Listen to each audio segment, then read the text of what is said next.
Bonjour tout le monde et bienvenue au fil clip de la semaine. Il faudrait vraiment que je trouve une nouvelle introduction pour mon show.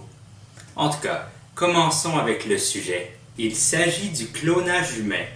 Oh, le clonage existe vraiment, mais sous différentes formes que ce que nous voyons dans tous les films et les ouvrages de fiction. Pour être précis, il existe deux types de clonage. Le clonage thérapeutique et le clonage reproductif. Le clonage thérapeutique fonctionne comme ceci. Il s'agit d'un transfert de cellules somatiques, même si je n'ai aucune idée de ce dont il s'agit. Bref, en gros, il s'agit d'une production de matériel vivant utilisable comme médicament, généralement dans le cas d'une greffe afin de remplacer un organe détruit ou détérioré. De cette façon, l'organe est cloné en quelque sorte.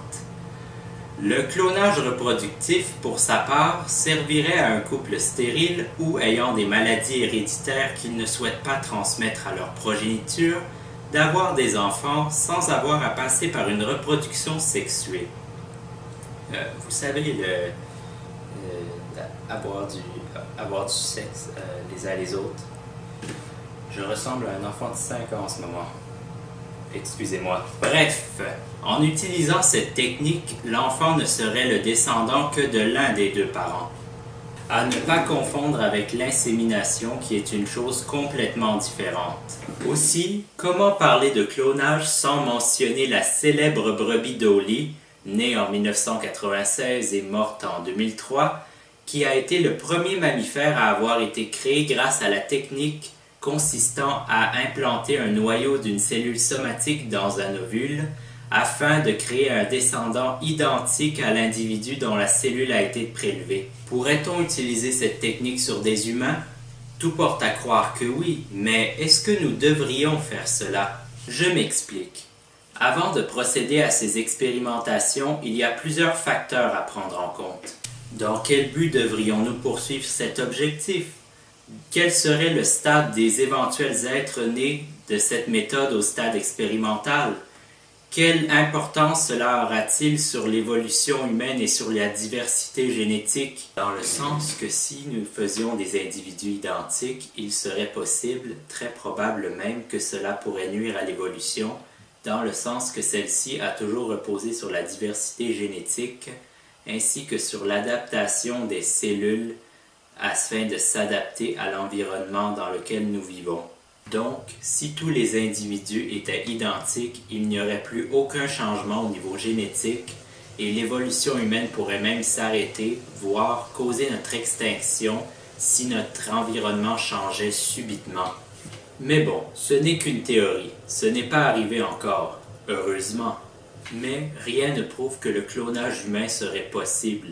Oh, nous avons bien réussi à cloner une brebis et un chien, mais serait-il vraiment possible de cloner un humain avec toutes les complexités génétiques? Après tout, les animaux sont en général presque semblables au niveau génétique, ce qui les rend probablement plus faciles à cloner. Mais, cela dit, pourrait-on cloner un humain? C'est l'heure de jouer au savant fou! Ha ha ha! Tout d'abord, il nous faut un ovule et un noyau d'une cellule somatique. Je n'ai aucune idée de ce que c'est, donc je vais regarder sur cette feuille. C'est bizarre. Mais bon, procédons. Il faut donc que je mélange les deux afin de créer un être humain en tout point semblable à moi.